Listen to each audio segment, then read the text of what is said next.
Mais je voulais qu'on fasse un petit peu le point, hein, puisque la plupart des gens ne sont pas au fait de l'open source intelligence, hein. Donc l'open source intelligence, si vous n'avez pas vu mes précédentes vidéos sur le site, c'est ce qu'on appelle le roseau dans le renseignement. Ni plus ni moins, c'est le renseignement d'origine source ouverte. Donc l'open source intelligence, qu'on appelle OSINT, ou roseau en français, c'est ni plus ni moins qu'une discipline qui est enseignée aux analystes du renseignement, hein. Dans le secteur militaire, dans le monde du renseignement, vous avez des cours associés. Alors tout va dépendre de ce que vous faites dans l'armée, mais à un certain niveau, vous allez apprendre notamment la guerre de l'information. Voilà, on va aborder ces sujets. On va aborder ces sujets. L'OSINT en fait partie. Alors, l'OSINT, c'est ni plus ni moins que tout simplement une discipline, hein, propre au sein de l'armée, au sein des agences de renseignement, qui concerne tout ce qui est en source libre, hein, en libre consultation. Alors, vous avez différents supports, et c'est une des techniques, hein, une des matières enseignées dans le renseignement. Après, il y en a plein d'autres. Mais par contre, c'est celle que vous retrouverez dans le secteur civil. Dans mes précédentes vidéos, je vous avais expliqué qu'on avait une fusion de l'espace et du cyberespace. Si on doit parler de la cyberguerre, on peut, en termes de renseignement aussi, vous savez que c'est propre au monde de la cybersécurité, mais je vous avais expliqué que Internet, les prémices d'Internet, c'est le complexe militaro-industriel. La plupart des technologies que vous utilisez aujourd'hui ont été fournies par le complexe militaro-industriel. Donc, il n'est pas rare, hein, et c'est une litote, de retrouver des agents du renseignement, de retrouver des militaires dans la plupart des secteurs qui touchent l'informatique, qui touchent les télécommunications, hein, puisque le meilleur moyen de pouvoir sécuriser, d'aider les entreprises privées, c'est justement, hein, de faire appel à des personnes qui connaissent, hein, ces problématiques en termes de cybersécurité. Alors c'est pas propre à la France, hein, les Américains ont commencé il y a plus de 40 ans à faire le fameux CERT, mais c'était d'anciens militaires qui savaient comment une partie attaquante pourrait éventuellement créer des dommages, hein, et comment y répondre en cas de cyberattaque, en cas de cyberincident. D'accord? Je vous ai dit, je vous ferai des cours sur le red teaming, c'est pareil, il y a tellement à dire, c'est extrêmement vaste, et encore une fois, j'essaye d'être le plus concis, même si des fois je m'égare, mais j'essaye de faire des synthèses à chaque fois, et quand on aborde un sujet extrêmement vaste, comme la cybersécurité, comme le renseignement d'origine source ouverte, comme le red teaming, eh ben, malheureusement, il faut faire des choix. On peut pas parler de tout, puisque on pourrait faire des milliers d'heures de cours sur ces différentes disciplines, hein, puisque le sujet est extrêmement vaste, extrêmement dense, extrêmement complexe. Mais ce qu'il faut savoir, c'est que le red teaming, voilà, c'est issu du secteur militaire aussi, hein. Donc, comment je vais simuler ce qu'on appelle de l'adversary, euh, pas simulation, là, j'ai plus le mot en anglais, excusez-moi. Mais on va essayer d'émuler, hein, les techniques de nos adversaires, des hackers, hein, qui pourraient éventuellement travailler soit pour des groupes mafieux, soit pour des groupes terroristes, soit pour des black hats à leur propre compte, soit des hackers étatiques, et on va utiliser les mêmes techniques. Mais ce principe de red teaming, euh, on y reviendra, mais c'est justement, ça vient de l'armée, hein, puisque dans l'armée, vous avez des jeux de guerre, hein. Je vous avais parlé un petit peu dans mes précédentes vidéos. Ça remonte aux écoles de guerre où on formait les officiers, les sous-officiers, et les meilleurs, c'était les Prussiens, hein, au 19e siècle. Et l'école de guerre russe, hein, c'est vraiment comment dire, la base, hein, quand vous êtes formé. Si jamais vous faites Saint-Cyr, c'est ce qu'on vous apprendra, hein. C'est les préambules, c'est toute la tactique et la stratégie. Et ils avaient vite compris, hein, pourtant regardez, ça, on parle de plus de 2 siècles, ils avaient compris que pour pouvoir défendre, eh ben, il fallait également comprendre comment on attaque. Pour pouvoir attaquer, il fallait également comprendre comment on défend. Donc ce principe de jeu, je vous dis tout le temps, rouge attaque, red teaming, blue défend, blue teaming, eh ben ça remonte, hein, à plus de 2 siècles à ces Kriegspiel, Un Kriegspiel en allemand, c'est ce qu'on appelle des war games. Et ben c'est exactement ce qu'on fait dans l'armée. On fait des jeux de guerre. Les jeux de guerre, c'est tout simplement, on va diviser une équipe. On a les cadets qui sont formés et on va faire deux équipes. Une équipe attaque, une équipe défend. Et après, on inverse les rôles. Hein, ceux qui attaquaient défendent et ceux qui défendaient attaquent. D'accord? Et on encourage fortement, notamment à jouer aux échecs. Hein, les échecs, c'est extrêmement utile pour un hacker puisque ça va développer votre capacité. Hein, et on le voit bien d'ailleurs dans Mr. Robot, et ça c'est extrêmement réaliste. Mr. Robot, son père l'a entraîné depuis tout petit à jouer aux échecs. Mon père, depuis tout petit, m'a entraîné à jouer aux échecs. Alors je me compare pas à Mr. Robot, hein, loin de là. Ce que je veux dire par là, c'est que je comprends tout à fait le personnage de Mr. Robot, puisque à l'âge adulte, j'étais naïf, je ne comprenais pas, j'étais mauvais, et à force de jouer avec mon père, après de partir en club d'échecs, ça m'a formé l'esprit à un certain mode de pensée. Hein. Encore une fois, je vous ai dit, le red teaming, c'est penser en dehors de la boîte, hein. Faire l'avocat du diable. Hein. L'avocat du diable, dans le sens propre, c'est-à-dire penser différemment des autres. Hein, je vous dis toujours, ne suivez pas le groupe, ne suivez pas la tribu, ne suivez pas la société. Essayez d'être indépendant, pensez par vous-même. Mais vous ne pourrez pas le faire si vous n'avez pas des bagages culturels. C'est pour ça que je vous dis, lisez des bouquins, de grands auteurs. Intéressez-vous de tout, de la physique, de la métaphysique, de la philosophie, des mathématiques. Intéressez-vous à la géographie, à l'histoire, naturellement, hein, et à tous les arts premiers, hein, puisque c'est ça qui va vous transcender. Hein. Je vous avais fait une petite vidéo, je vous ai dit, je pense que c'est un travail personnel. On s'enrichit et on se bonifie avec le temps, comme un bon vin. Où je veux en venir, parce que là je parle de l'OSINT, c'est que tout ça, comme le red teaming, où on te pousse à penser comme l'adversaire. Hein, on a dans l'aviation, on a les exercices red flag qui sont faits dans le Nevada chaque année, et toutes les forces de l'OTAN, les meilleurs pilotes sont sélectionnés pour aller faire les exercices red flag. Red flag dans l'armée de l'air, c'est les meilleurs pilotes qui vont justement tant faire du bleu, tant faire du rouge. Donc on va simuler les forces russes, hein, ni plus ni moins. C'est vieux comme le monde, ça remonte à la guerre froide. Et on va se mettre dans la peau des méchants. Quelles techniques ils vont utiliser, hein. Donc ça demande tout un travail, hein, de compréhension. Mais pourquoi je vous parle du red teaming? Parce que l'OSINT, c'est un peu pareil. Hein. C'est-à-dire, on va s'intéresser à une cible, il faut parfaitement la connaître ses motivations, connaître ses habitudes, essayer de comprendre. Hein. Qu'est-ce qu'elle fait, qu'est-ce qu'elle veut. Hein. L'OSINT peut être appliqué si on travaille sur un groupe terroriste. L'OSINT peut être appliqué si on travaille sur un groupe criminel, hein, sur des réseaux mafieux, sur des réseaux qui pratiquent le trafic de drogue, le trafic d'organes, la traite des blanches. Hein. On peut s'intéresser aux réseaux financiers, au blanchiment de l'argent. D'accord? On peut s'en servir, et c'est ce que font les journalistes d'investigation, d'enquête, se servir de l'OSINT pour, en plus de leurs sources, étayer leurs travaux, hein, leur travail d'enquête, de journalisme. Donc, c'est utilisé par les forces de l'ordre, c'est utilisé par les forces du renseignement, c'est utilisé par les forces militaires, c'est même une des prérogatives. Ça, vraiment, l'armée israélienne l'a bien compris, ils ont les meilleurs agents en OSINT. Hein, je vous ai parlé de l'unité 8202, pour moi, ce sont les meilleurs hackers, mais il n'y a pas de doute, et c'est vraiment la branche armée, mais cyber, du Mossad et de l'IDF, hein, des forces de défense intérieure israéliennes.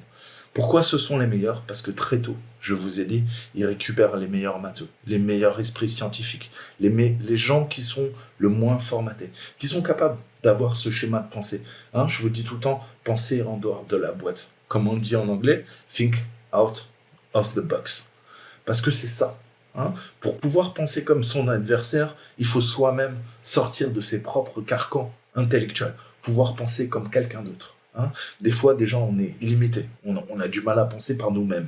Hein. Donc apprends déjà à penser par toi-même, et une fois que tu sauras le faire, tu auras tous ces schèmes, ces schémas de pensée, tu pourras te mettre dans la peau de ton adversaire, dans la peau de ta cible, dans la peau même d'un parfait inconnu, ou tout simplement dans la peau de, de l'étranger. Hein. Tu pars en voyage, plutôt que partir sur tes a priori.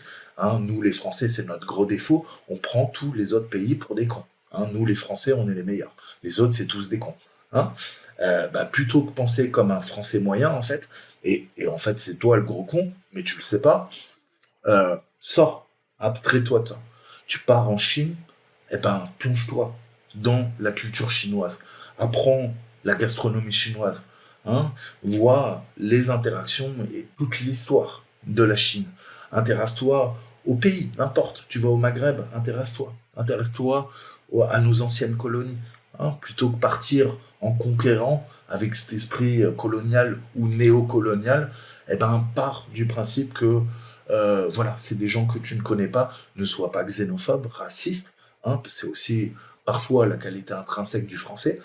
Ouvre-toi au monde, ouvre-toi, essaye de comprendre. Et là, tu verras que tu vas pouvoir développer des facultés qui t'aideront pour ce travail d'OCIT. Pourquoi? Parce que tu vas pouvoir comprendre la culture d'un pays. Et pour comprendre la culture d'un pays, je suis désolé, ça demande de l'intelligence, ça demande de la culture, ça demande de l'ouverture d'esprit. Sinon, on part sur des préjugés, des a priori, hein, des biais cognitifs. Je vous ai dit, votre pire ennemi, c'est vous-même, vos propres biais cognitifs. Je vous ai dit, quand on fait une enquête, vous devez vous baser sur les faits, uniquement les faits. Vous ne devez pas interpréter les faits. Hein. Et on a tendance à faire des raccourcis. Notre cerveau n'aime pas être stressé. Notre cerveau n'aime pas la complexité. Il fait des raccourcis, des biais cognitifs. Hein. Ah ouais, les Chinois, ils sont comme ça. Hein. Les Belges, ils sont comme ça. Les Français, ils sont comme ça. Ok, moi-même, là, qu'est-ce que je viens de vous dire? Vous avez vu, la plupart des Français, ils sont racistes, ils sont un peu cons, ils sont imbus d'eux-mêmes. Ok, ça, c'est un biais cognitif. Parce que, bien sûr, dans les faits, vous savez qu'on n'est pas comme ça. Hein. Mais on a tendance. Hein. Je vous montre des exemples. Moi-même, on est tous cons. Hein. Le but, c'est de se corriger et de s'ouvrir. S'ouvrir parce que, justement, le travail d'OCIT vous demandera une ouverture d'esprit, vous demandera une ouverture parce que vous allez vous confronter peut-être à une autre culture, à un autre pays, à une autre histoire. Hein. Peu importe ce que vous allez rechercher, si vraiment vous voulez comprendre le sujet sur lequel vous enquêtez, mais ça c'est limite plus des règles en journalisme, c'est de laisser vos a priori de côté et essayer de comprendre en fait la situation. Parce que nous, regardez la crise en Ukraine, on peut toujours dire, regardez, ouais, les Russes c'est des méchants et tout ça, les Ukrainiens, ils ont raison, mais tu peux te mettre aussi à l'inverse, du côté des Russes, hein, et comprendre. Hein, je vous dis toujours, il y a toujours deux points de vue. Est-ce qu'il y en a un qui est meilleur que les autres? Non. Après, on peut constater que, ouais, là, Poutine déconne grave. Il est dans une impasse. Honnêtement, là, il y a une des centrales qui a subi le feu de chars d'assaut. Ils sont en train de faire n'importe quoi. Mais je vous ai dit, n'oubliez pas que nous aussi, au sein de l'OTAN, on a fait n'importe quoi. On a déstabilisé des pays, on a fait la guerre. Hein, Iran, Irak, Kosovo. Je veux dire, on a des antécédents aussi. Et là, je parle que des 30 dernières années. N'oubliez pas que nous aussi, on a fait des millions de morts parmi les populations civiles. Hein, n'oubliez pas ce qu'on a fait en Irak, ce qu'on a fait en Afghanistan, ce qu'on a fait en Libye. Il faut arrêter d'être hypocrite. Mais vous voyez bien que quand on parle de sujets sensibles qui nous tiennent à cœur, c'est notre affect qui nous guide. On n'est plus du tout rationnel. Ça, c'est ce travail. C'est pour ça que je vous dis tout ça. C'est ce travail qu'il va falloir faire. C'est laisser votre affect de côté. Vous devez garder la tête froide pour planifier vos opérations lorsque vous ferez de l'OCIT. D'accord? Et c'est pareil. Stratégie militaire. Si tu te laisses guider par ton affect, je pense que c'est ce qui est en train d'arriver à Poutine. Il a pas pété les plombs, en fait. C'est quelqu'un de, comment dire, de sûr de lui, d'incontrôlable, et qui est prêt à tout. Hein. Et je pense que c'est ce qui le mènera à sa perte. On verra. Je connais pas l'issue du conflit, mais en tout cas, je pense que il est allé trop loin. Alors après, on verra. On verra comment ça va se régler, cette histoire. Mais Parlons d'autre chose, parce que c'est déjà assez pénible de suivre l'actualité. Après, en plus, ces années de Covid qu'on a eues, franchement, en ce moment, le monde est un peu triste. Donc, pour oublier ces problèmes, focalisons-nous sur un sujet qui nous intéresse. J'espère que vous, autant que moi, ça vous passionnera l'OSINT. Donc j'arrête avec mon petit baba, mais c'est comprenez ça. Hein.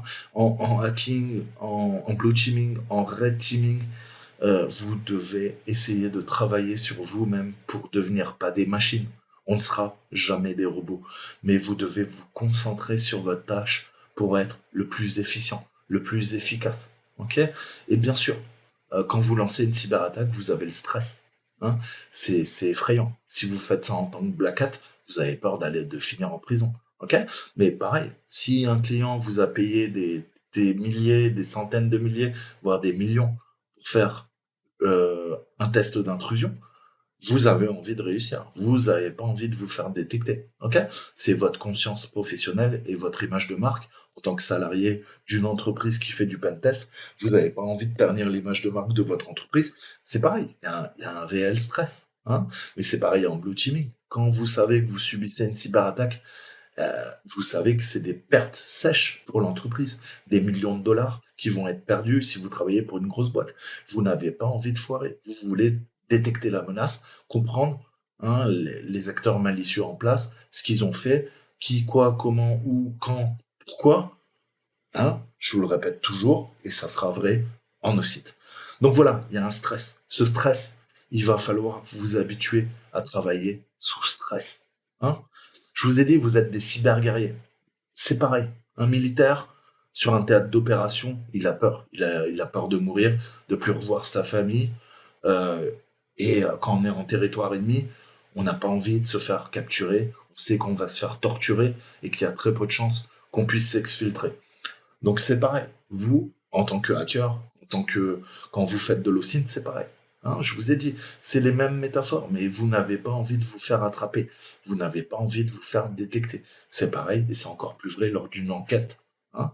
Vous allez pouvoir travailler sur plein de sujets. Le but, c'est de rester le plus furtif, en tout cas le plus longtemps possible, et de garder la traîne froide pour vous concentrer sur votre travail. Allez, je m'arrête là. C'est assez blablaté. On va parler un peu l'OSINT. Pourquoi faire de l'OSINT hein. Donc, si vous débutez dans l'infosec ou la cybersécurité, je pense que vous avez probablement entendu parler du terme OSINT. OSINT, je vous le disais, c'est l'Open Source Intelligence. C'est un rôle crucial dans toutes sortes d'enquêtes. Si enquêter signifie passer d'une question à une réponse, OSINT pourrait être éventuellement la solution à vos problèmes. D'accord? Donc le but de cette vidéo, ça va être de faire un bref aperçu hein, sur l'OSINT et la façon dont les chercheurs utilisent ça. Hein, ça peut être utilisé, je vous le disais, c'est pratiqué quasiment partout et en cybersécurité, en infosec, c'est extrêmement utile puisqu'on va pouvoir glaner des informations, ok, sur pas mal de choses, sur des gens, sur des entités, sur des groupes, etc., etc. En fait, c'est des sciences humaines, j'ai même envie de dire. Hein. C'est à la fois la corrélation du big data, de toute la littérature hein, que vous pouvez avoir. N'oubliez pas que l'OSINT, c'est pas qu'Internet, hein, je vous le répète tout le temps. C'est aussi les bouquins, c'est aussi les articles de presse, les archives, etc. etc. Hein. Et c'est aussi les sciences cognitives, c'est les sciences humaines, c'est les sciences sociologiques, c'est de l'anthropologie au sens premier.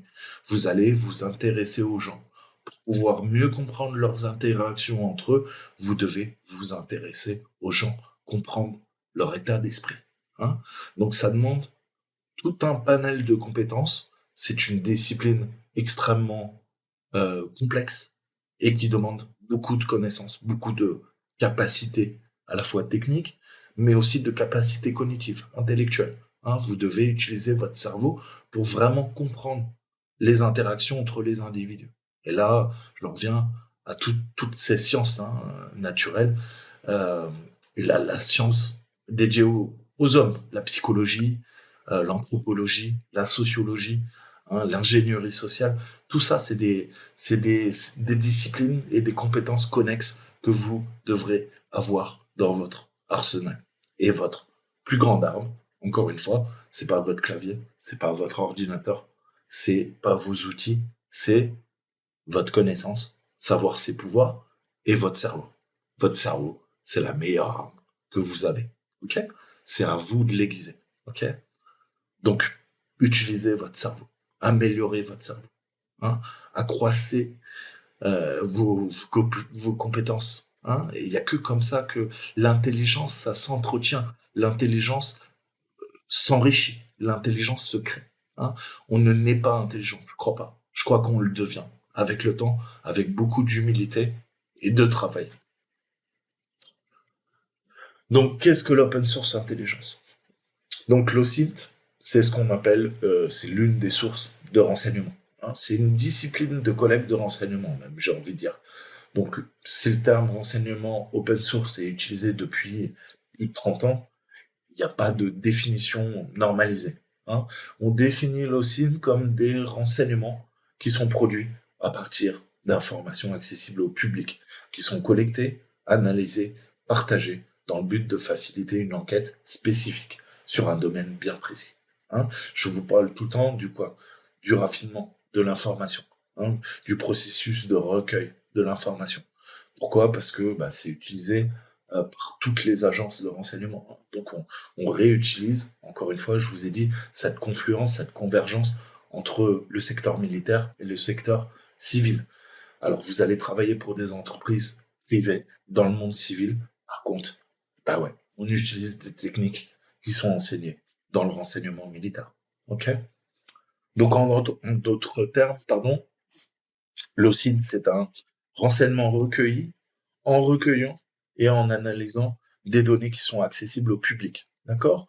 Les sources de données OSINT, elles sont collectées sur Internet, elles peuvent englober à peu près tout ce que vous pouvez trouver en ligne, d'une adresse IP aux documents gouvernementaux publics. Dans un sens large, la collecte OSINT peut même englober l'exécution d'une recherche Google ou la lecture sur un forum public pour apprendre à réparer un tuyau qui fuit. Je vous ai dit, l'OSINT, vous le faites tous les jours. Après, il y a deux types de gens. Il y a des gens qui sont nés pour faire de l'OSINT. C'est des gens curieux, qui sont nés avec Internet et qui se sont dit, j'ai un problème, j'ai une connaissance que je n'ai pas, je vais apprendre, je vais aller creuser. Hein? Et vous avez été gamin, comme moi, vous êtes né avec Internet.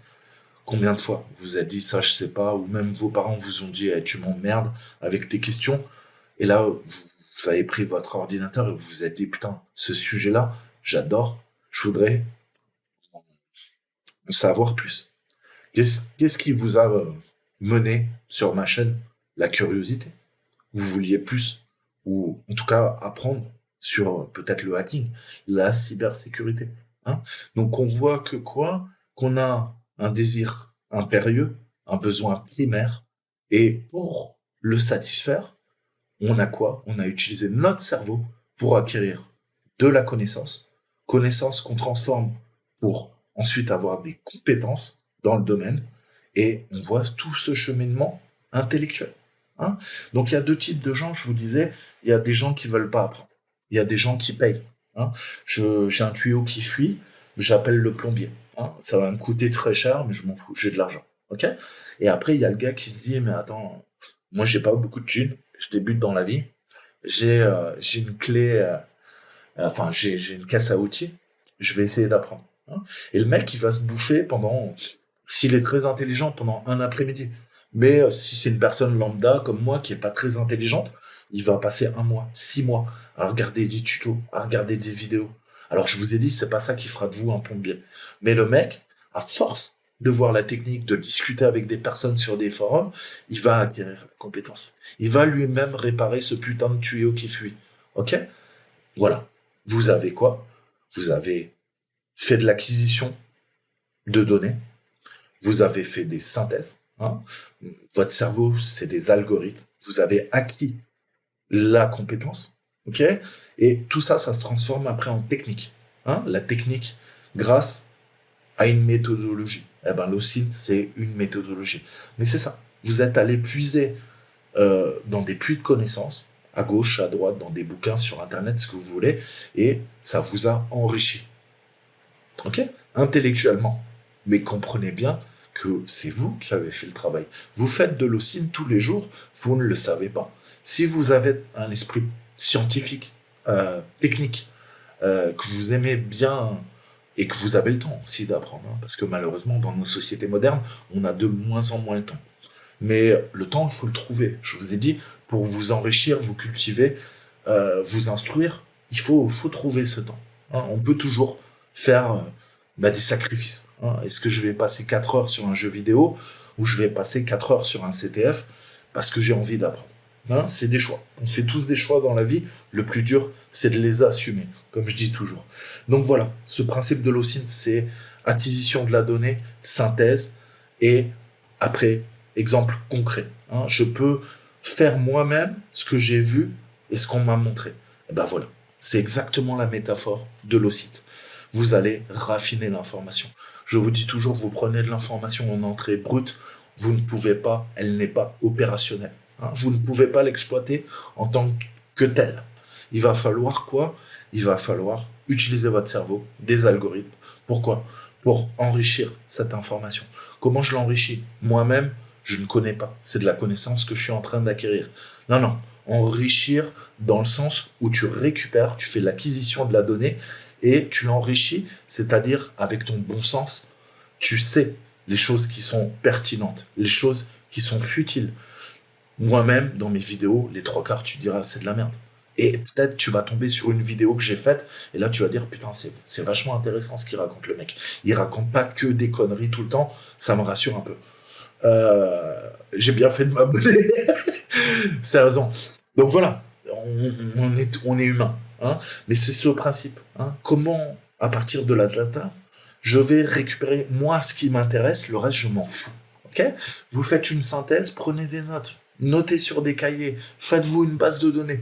Mais notez, notez, notez, parce que vous allez constamment, et c'est vrai en cybersécurité, c'est vrai en dev, c'est vrai en informatique, c'est vrai lors d'une enquête, vous allez devoir prendre des notes. Donc la prise de notes, c'est vraiment les bases. Hein. Il va falloir utiliser des outils à votre disposition pour prendre des notes. Hein. Mais c'est ce que fait un analyste du renseignement. Il ne fait que prendre des notes, faire des synthèses, qui va envoyer à sa direction.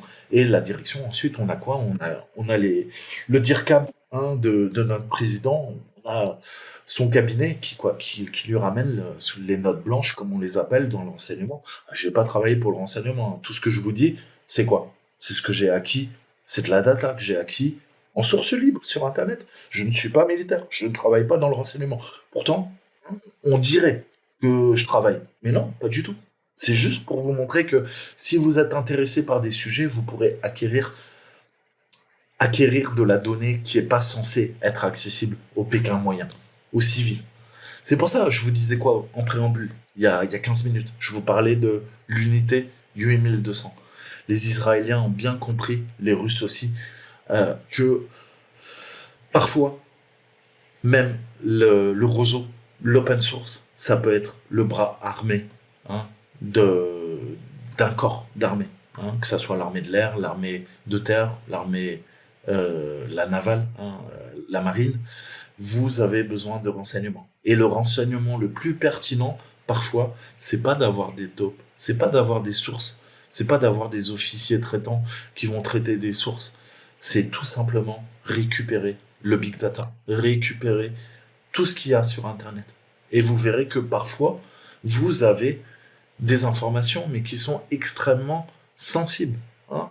Je vous donne un exemple. Pendant la Seconde Guerre mondiale, les résistants lisaient toutes les dépêches, tous les quotidiens français.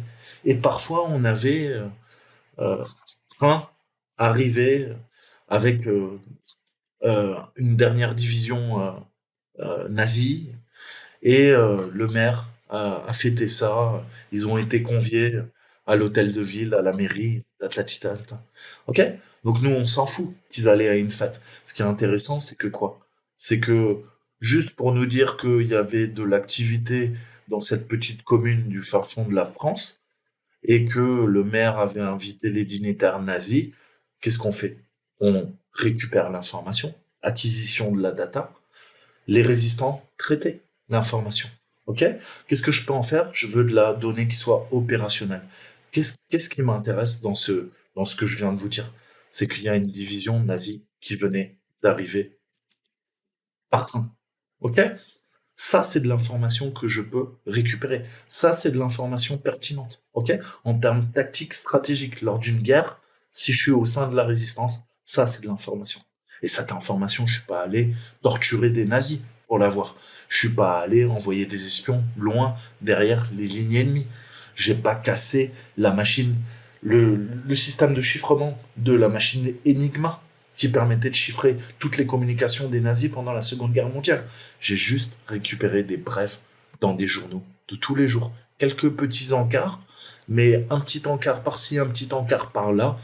Eh ben, la résistance française pouvait quoi?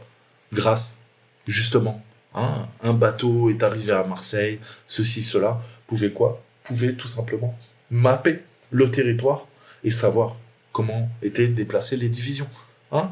S'il y avait un gala, s'il y avait une réunion, s'il y avait de hauts dignitaires qui étaient en déplacement à Paris, eh ben, on récupérait l'information. On pouvait après monter des opérations.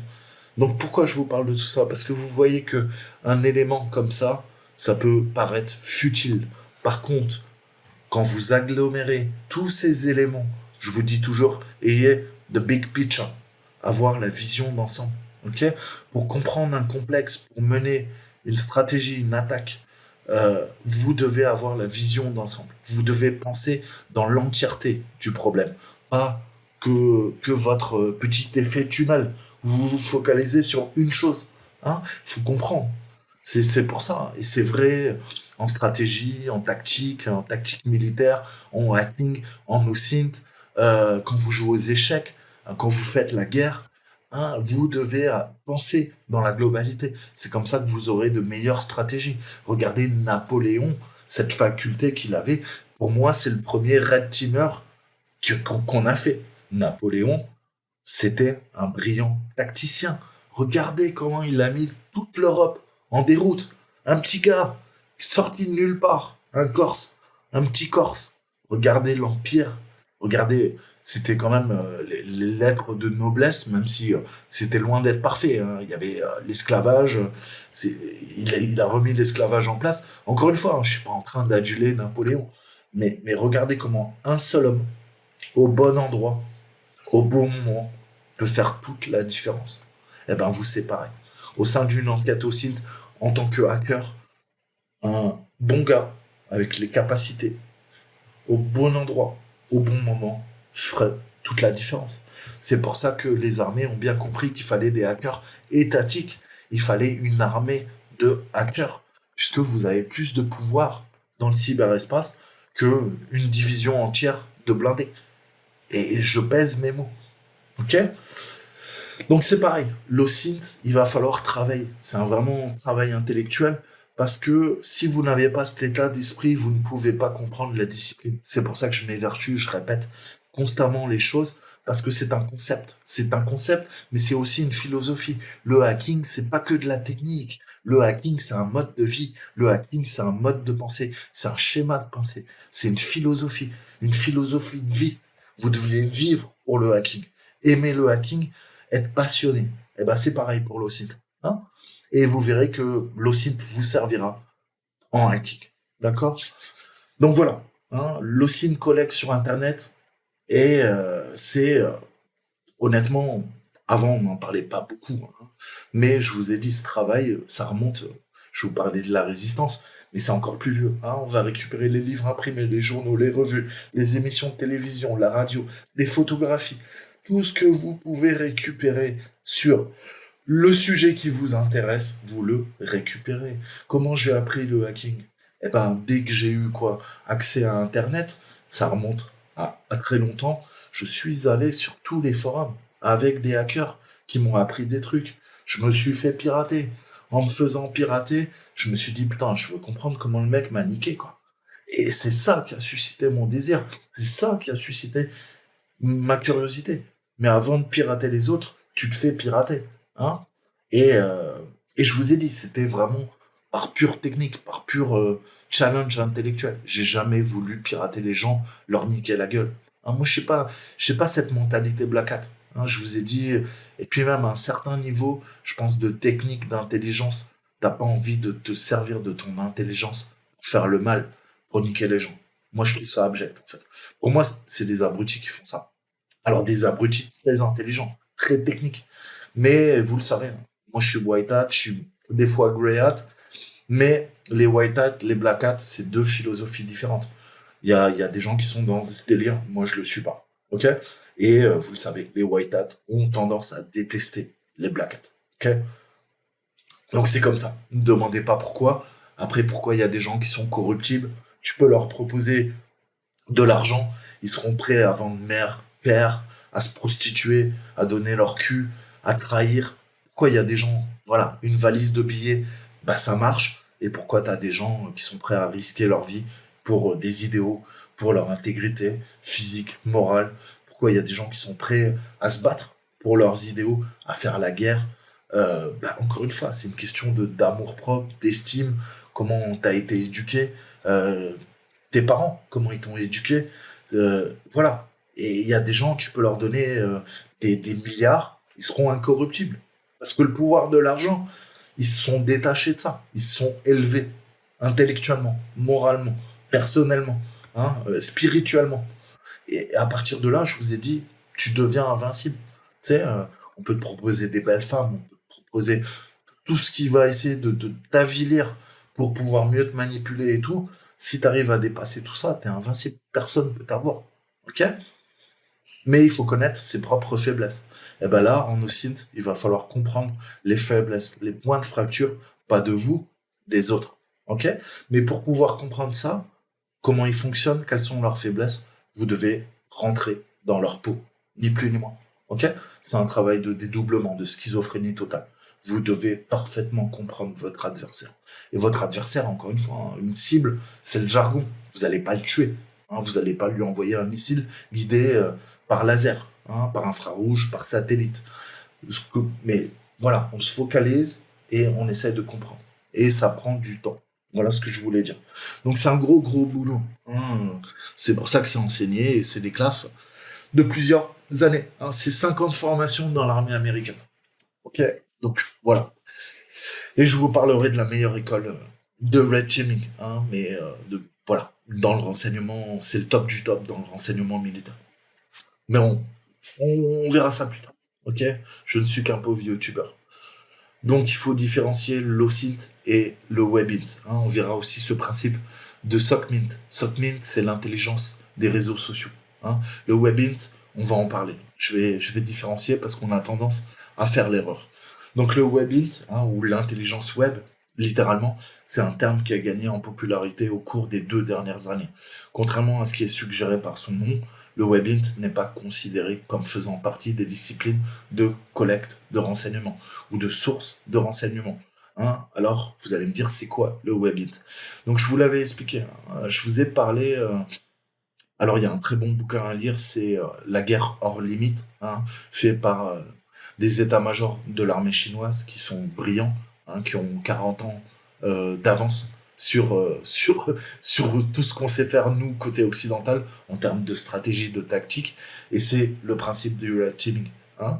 Mais on a également aussi des experts. Je vous avais parlé de la DARPA, la plus haute instance des Black Project, hein, des projets top secrets qui ont 50, 60 ans d'avance, qui ont créé Internet. Hein. ARPANET est devenu DARPANET. Je vous raconterai cette histoire. Dans les années fin 79, début 80, entre 79 et 83, Internet a été créé par le complexe militaro-industriel. On reviendra là-dessus. Hein. Et les universités, naturellement, qui travaillent pour le complexe militaro-industriel, en fait. Et je vous ai dit, hein, dans l'enseignement, on a quoi? On a des disciplines de collecte de renseignements. Hein, on a le UMINT, on a le TechInt, on a l'IMINT, on a le GeoInt, on a le MassInt, on a le SIGINT, on a l'ELINT. Bref, je vais pas tout développer, hein, je vous en ai déjà parlé dans mes précédentes vidéos, mais le WebInt n'en fait pas partie. Alors développe. Le WebInt, ça a été inventé par Ning Zhong et Jiming Liang, hein, et YY Oshuga. Alors, c'était un japonais et 2 chinois dans les années 2000. Et on a une conférence qui s'appelle le Computer Software and Application. Donc cette définition est apparue donc il y a plus de 22 ans maintenant, et c'est le WebInt, un ensemble de références au domaine de la recherche et du développement, qui cherche à explorer les différents rôles et les impacts pratiques de l'intelligence artificielle, l'IA, sur les différents réseaux de sagesse. Hein. Alors vous allez me dire, c'est quoi un réseau de sagesse? Eh ben en fait, ça peut être un réseau de personnes, de données, d'objets, un réseau de confiance, un réseau d'agents, un réseau de santé, hein, et tout ce qu'on appelle la vie intelligente, c'est-à-dire la technologie à l'ère moderne dans cette société toute digitalisée, toute numérique. Vous savez qu'on est à l'heure du smart. Hein. Vous avez un smartphone, vous avez bientôt des smart cities, tout est smart. Hein. Mais pourquoi? C'est parce que les objets avant nous permettaient de remplir une fonction. Maintenant, l'objet, vos téléphones, votre ordinateur qui est connecté à Internet, vous apporte plus qu'un service. Il vous apporte de la connaissance. Hein. Qui contrôle l'information, qui contrôle la connaissance, contrôle le monde. Maintenant, posez-vous la question. Qui vous fournit cette connaissance? Est-ce qu'il n'y a pas une partie de la connaissance qui est gardée, hein, farouchement par nos oligarques, par le haut de la pyramide, hein, puisque nous, on est généralement en bas de la pyramide. Donc, encore une fois, qui contrôle cette intelligence, c'est-à-dire ce savoir, cette technique, permet à l'individu de s'émanciper, hein, d'apprendre de nouvelles capacités. Donc voilà, il faut se battre. Hein. Je vous ai dit, le savoir, c'est une arme. On croit tout le temps qu'on se bat pour des matières premières. Je vous ai dit, la première des richesses, c'est l'intelligence. Mais l'intelligence au sens premier, hein, comme dans le renseignement. L'intelligence, c'est l'acquisition de la data. C'est l'acquisition du savoir. Hein. Ce savoir se transforme en savoir technique, en capacité, hein, offensive, en capacité défensive, en capacité de mieux comprendre le monde qui m'entoure. C'est le propre de l'intelligence, hein, au sens propre et au sens figuré. D'accord? Donc on peut pas lutter avec le monde de demain. Hein. On est à l'heure de la 5G, demain ça sera la 6G. Alors vous pouvez être réticent, vous dire putain, tous ces ondes, c'est sûr, c'est en train de nous flinguer la santé. C'est le cas, je vous rassure. Mais on peut pas, il faut vivre avec son temps. Sinon, bah, comme j'ai réfléchi il y a quelques années, je voulais vivre dans une grotte et m'isoler du monde. Finalement, j'ai décidé de rester parmi vous. Donc voilà, il faut connaître. Hein. Je vous ai dit capacité technique, technologie de l'information avancée sur les produits habilités par le web, système, services et activités. Et voilà, c'est ce que font les GAFA. Une intelligence artificielle est en train de gérer tout ça. Les personnes, les données, les objets, la confiance, les différents agents, la santé. Vous verrez demain, vous n'aurez plus de docteur. Ça sera une intelligence artificielle qui va vous faire votre pronostic, qui vous dira « Ah, tu vas crever à 69 ans, t'as des marqueurs, ou tes lymphocytes T, ils sont défaillants. Ah, je vois que t'as un problème au foie, ça pourrait entraîner une hépatite. » etc., etc. Et vous allez voir, comme je vous dis, on va aller vers un monde dystopique. Je pense vraiment façon Minority Report. Hein. Et c'est ça. L'OSINT, c'est la collecte de renseignements pour pouvoir prédire aussi l'avenir. Prédire ce que va faire l'adversaire ou le groupe, les différents agents, les personnes, les objets, si on s'intéresse à une cyberattaque, etc., etc. C'est pour ça que c'est extrêmement vaste. Ok? Et on est en train d'automatiser de façon artificielle. Ok? Et c'est vrai, regardez le pouvoir du machine learning maintenant en cybersécurité. Avant, on avait des analystes de production, des analystes de sécurité. Maintenant, on a le machine learning qui est capable de détecter une cyberattaque bien avant que l'être humain en soit capable. Donc c'est à la fois inquiétant, c'est à la fois rassurant. Comme je dis toujours, l'intelligence artificielle, déjà, elle n'est pas intelligente. Hein, c'est un outil de plus à notre disposition. Après, tout va dépendre qu'est-ce que va faire l'humanité. Hein. Je vous ai dit, un marteau, vous pouvez bricoler. Vous pouvez le prendre aussi pour défoncer le crâne de votre voisin, de votre adversaire, hein, de la tribu d'en face. Tout dépend comment tu utilises l'outil. Ok? Mais encore une fois, c'est pareil. L'intelligence artificielle, elle est pas bien, elle est pas mal. C'est tout dépend comment tu t'en sers. Si c'est pour améliorer la société, fluidifier le trafic comme on veut faire dans les smart cities, pourquoi pas? Si c'est de l'intelligence artificielle qui doit fliquer toutes nos communications pour les agences de renseignement et savoir tout de ta vie avant même que toi-même tu saches, elle va anticiper ce que tu vas faire, là tu vas vivre dans la pire des dictatures numériques. Et c'est en train d'approcher, pas à pas. Donc encore une fois, il y a le recul. Esprit critique, esprit analytique. C'est la société de demain qui se dessine. Hein. Donc ça fait peur. Ok. Mais en soi, l'IA, tout dépend comment tu entraînes. Tu fais du deep learning, du machine learning. Comment tu entraînes tes réseaux de neurones artificiels? Eh ben c'est pareil. L'OSINT, vous pouvez vous en servir pour faire de l'offensif. L'OSINT, vous pouvez vous en servir pour faire du défensif. Qu'est-ce que vous voulez faire? Le bien ou le mal? Vous voulez attaquer ou vous voulez protéger? Voilà. C'est comme tout. Chaque discipline, c'est comme le hacking. Hein, tu peux t'en servir en défensif, tu peux t'en servir en offensif. Donc ça, il faut le comprendre. Encore une fois, il y a pas de jugement moraux à apporter là-dessus. Il faut juste constater l'évolution de nos sociétés et qu'est-ce que peuvent, en bien ou en mal, peuvent nous apporter toutes ces disciplines, toutes ces techniques. C'est pour ça que je vous parlais en préambule. Lâchez votre affect, hein, vos a priori, vos, vos jugements de valeur. Tout ça, ça n'a aucune valeur. C'est totalement subjectif. Quand vous faites de l'OSINT, vous devez être objectif. Je vous ai dit quoi? Faire parler les faits, uniquement les faits. Donc là, vous allez me dire, ouais, mais t'es gentil, saltimbanque, avec tes histoires, tu nous casses les couilles comme d'habitude. Vas-y, viens-en au fait. D'accord. Donc là, vous allez vous dire, alors l'OSINT, c'est une discipline de collecte du renseignement, et le WebInt, alors, c'est quoi? C'est une discipline de recherche et de développement? Pourquoi on confond les termes? En fait, l'une des principales sources de confusion, c'est l'utilisation du webit. Hein. C'est vraiment un terme un peu marketing. Hein. Je vous ai dit, la société par le numérique a été transformée ces 30 dernières années. La terminologie également évolue, hein, le jargon. Donc c'est la plupart des fournisseurs de technologies qui ont des stratégies, ce qu'on appelle des stratégies de différenciation, c'est-à-dire ils veulent s'intéresser à l'OSINT. Ils se sont rendus compte qu'on pouvait utiliser quoi? Des compétences du monde militaire et pouvoir les appliquer quoi? Au monde civil. Hein. Donc cette différenciation, elle est nécessaire parce que le WebInt peut être utilisé pour améliorer l'analyse de la donnée.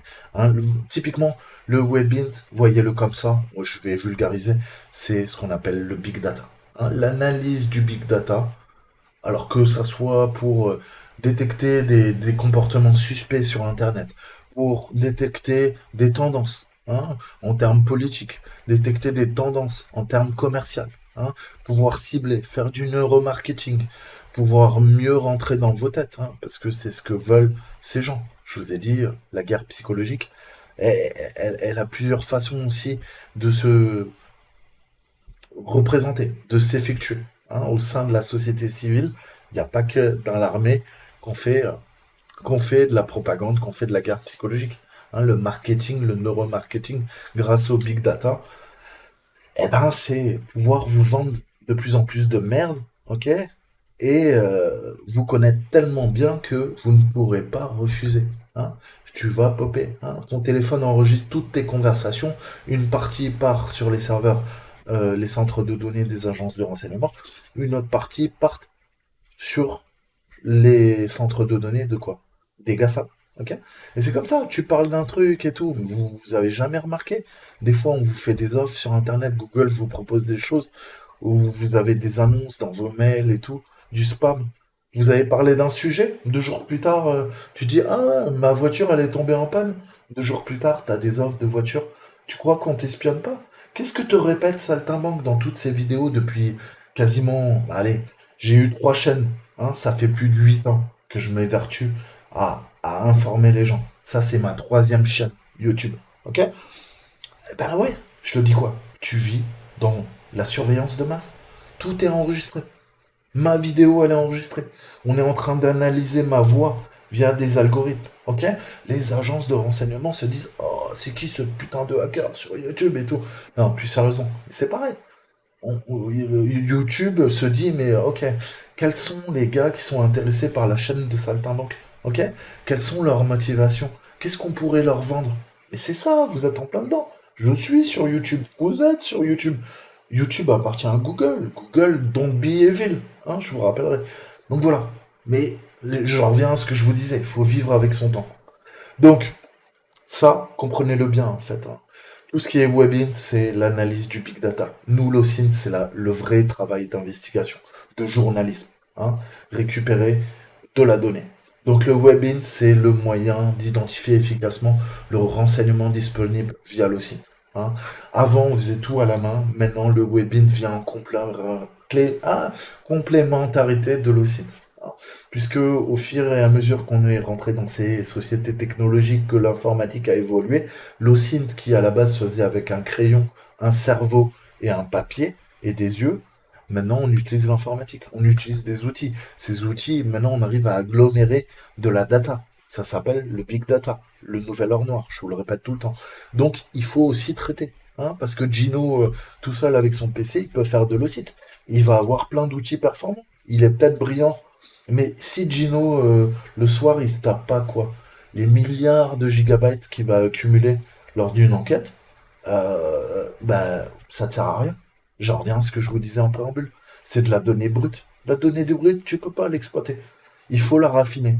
Mais ce travail, soit tu le fais avec ton petit cerveau, et ça va te prendre des heures et des heures et des heures et des heures. C'est un vrai travail d'enquête, de journalisme. Soit tu déportes cette charge de travail vers quoi? Vers des intelligences, hein, du deep learning, du machine learning, de l'intelligence artificielle, comme on l'appelle aujourd'hui. Et ben ça, c'est le Webit. Voilà. J'espère que j'ai été bien clair. D'accord? Donc l'IA au service de l'OSINT. L'IA va trier toutes les données en sortie.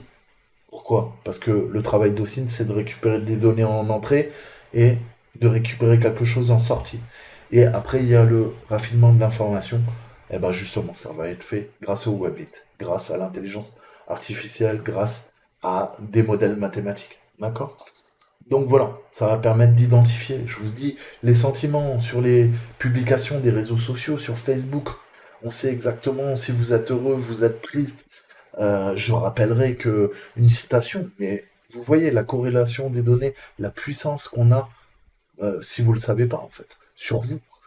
Facebook vous connaît mieux que la plupart de vos amis. Parce que, à partir d'un certain nombre de posts, ils savent exactement ce que vous postez, ce que vous aimez, hein. Google, ce que vous allez consommer, quel site vous consommez, hein, quel est votre historique de recherche. Mastercard qui disait on est capable de savoir 6 mois à l'avance si un gars va divorcer. Pourquoi? Parce que grâce à ses achats. Grâce à tes achats, on te suit avec ta carte bleue. On sait si tu fais des petits cadeaux à ta maîtresse, hein. On sait à l'avance si tu as un cancer. Google sait à l'avance, bien avant ta propre famille, si tu as un cancer. Le premier truc que tu vas faire, tu vas aller sur Google, tu vas taper cancer du côlon et tout. Tac, tu vas aller faire des recherches. Tu vas passer des nuits dessus. Tu vas transpirer, tu vas te faire des fausses illusions. Ça se trouve, t'en sais rien parce que t'es pas allé voir un médecin. Mais Google, lui, il sait que à telle heure, à minuit, un jeudi soir, t'es allé voir cancer du côlon. Ok? Donc là, tu me dis, ouais, je m'en fous, mon côlon, ça me regarde. J'ai envie de le partager avec Google. Ok, t'as raison. Mais si maintenant ton assurance, elle sait, grâce à Google, que t'es allé taper cancer des poumons, je fume trop, arrêter le tabac, eh ben demain, et c'est ce qui est en train de se passer, les copains, hein, c'est la dystopie que vous allez vivre. Et je vais la vivre avec vous. Mais je préfère vous réveiller. C'est pas un monde de bisounours, hein, le monde de demain. C'est pour ça qu'il va falloir vous armer intellectuellement, vous blinder. Surtout si vous avez 20 ans aujourd'hui, hein. Il va falloir on essaie, il faut vous endurcir. Mais demain, ton assurance va dire, ah bah ouais, mais Google m'a dit que t'es allé voir cancer du poumon, cancer du côlon. Donc moi, tu sais quoi, bah tu vas, ton assurance, je te la double, je te la double, parce qu'il y a de fortes chances que tu meurs d'un cancer des poumons ou d'un cancer du côlon, et j'ai pas envie de prendre de risques. Donc je vais t'assurer, pas de problème, je continue de t'assurer, mais tu sais quoi, tu payais 20 euros par mois, maintenant tu vas en payer 40. Et ça, c'est le monde de demain. Ok? Et vous voyez les mécanismes qu'on utilise. C'est cette intelligence artificielle qui nous flique de A à Z. Eh ben nous, on s'en sert en nos sites. Donc voilà, je voulais parler de tout ça parce que c'est un état d'esprit. Les techniques au site, elles sont pratiquées par tous les sortes d'enquêteurs, d'analystes, dans divers secteurs, je vous le disais. Analyse des opérations dans cybersécurité, organisation d'application de la loi, des enquêteurs sur la fraude, des chasseurs de menaces, du threat intel, les chercheurs, les journalistes d'investigation et bien plus encore. D'accord? Donc l'OSINT peut être utilisé par un large éventail et il y a plusieurs types et cas d'utilisation, mais c'est la base, c'est la recherche quand même sur Internet. C'est ce qu'on va voir, nous, avec CSI Linux, hein. Et donc, les professionnels de sécurité et les pirates éthiques, ce que nous sommes, utilisent OSINT pour identifier des faiblesses potentielles d'un réseau, d'une vulnérabilité, des menaces externes, à la recherche de logiciels non corrigés ou de vulnérabilités sur l'Internet des objets, hein, qui sont non sécurisés et qui va nous permettre de récupérer de l'information jusqu'à infiltrer quoi? Des groupes criminels, underground, souterrains, ok? Aller sur les réseaux, infiltrer les gens, ok? Voilà. Vous voulez faire le bien, vous voulez faire le mal, hein. Si vous voulez faire le mal, vous restez avec des gens qui font le mal. Vous voulez faire le bien, vous partagez votre connaissance avec des gens bien, ok? Moi, je veux un monde meilleur. Le monde, il est en train de partir en cacahuète, hein, et je suis poli. Donc ouais, je veux un monde meilleur. Pour moi, pour mes enfants, pour les autres. Et j'ai pas d'enfants. Je m'en bats les couilles, à la limite, je vais te dire. Donc tu vois ce que je veux dire? C'est que, voilà, qu'est-ce que tu vas en faire encore une fois? De l'OSINT. Moi, je vais t'apprendre des techniques. Après, tu fais ce que tu en veux. Mais voilà, c'est un vrai travail d'infiltration de techniques qui sont utilisées dans l'enseignement. Encore une fois, hein, j'ai pas envie que bah, telle ou telle personne soit nuisible. Eh ben, je vais aller enquêter. Je vais pénétrer au plus profond des réseaux pédophiles et je vais récupérer plein d'informations sur les gens et après, je vais tout donner à la police. Ok? Ça peut être une solution d'utiliser intelligemment le site. Ok? Protection des marques dans les entreprises. Ça va vous aider lors de vos tests d'intrusion et de faire du fingerprinting, hein, l'empreinte d'un réseau. Mais c'est pas uniquement un réseau informatique, c'est un réseau, la structure, un réseau d'individus, hein. Donc, il y a aussi le SOCMINT, hein, qu'on appelle aujourd'hui, c'est les enquêtes sur les réseaux sociaux, hein. 3,6 milliards de personnes dans le monde étaient des utilisateurs de médias sociaux en 2020, et un autre milliard le deviendra en 2025. La grande quantité de contenu, d'informations créées et partagées sur les plateformes des médias sociaux est naturellement devenue une forme d'intelligence open source. Activités sociales, telles que les publications, la photo, tout la géolocalisation, localisation, commentaires, événements sur Facebook. Ah, tu vas à tel événement, Bobby m'a invité à telle ou telle soirée. Ok? Informations personnelles, nom, pseudonyme, date de naissance, adresse, email, historique des études, de la carrière, son CV, qu'est-ce qu'il fait, où, quand, quoi, comment, pour qui, pourquoi. Lien interpersonnel, amis, famille, abonnés. Ok? Groupe thématique, communauté, adhésion. D'accord? Les enquêteurs peuvent passer au peigne fin l'empreinte d'un cybercriminel sur les médias sociaux et identifier les complices potentiels, cartographier le réseau cybercriminel associé. Ils peuvent également retracer les activités d'une personne disparue sur des réseaux sociaux. On l'a vu dernièrement, il y a des gens qui se sont fait assassiner grâce au travail de pauvres Pékins moyens qui ont fait de l'OSINT. On a réussi à trouver des corps, on a réussi à retrouver des personnes qui avaient disparu. Donc vous avez un réel impact, hein. Vous pouvez aider les gens, vous pouvez aider la société, vous pouvez faire le bien, ok? Comme vous pouvez faire le mal, ok? Récupérer des données sur des gens compromettantes pour pouvoir les manipuler, les faire chanter, ok? Ternir leur image de marque, leur street credibility, hein, comme on dit. Donc voilà, encore une fois, comment vous allez utiliser l'OSINT? À vous de voir. Moi, j'ai pas de conseils à vous donner. Vous savez ce que je pense. Je pense qu'il vaut mieux faire le bien. Hein, c'est encore une fois, hein. Regarde Star Wars. Tu veux quoi? Tu veux être un petit padawan, être du bon côté de la force, ou tu veux aller avec Dark Vador et être un gros fils de pute? À toi de voir, hein. Blanc ou noir. Choisis. Donc, voilà ce qu'il faut comprendre, hein. Je parle un peu de tout, mais c'est vraiment cette philosophie avant qu'on rentre vraiment dans la technique.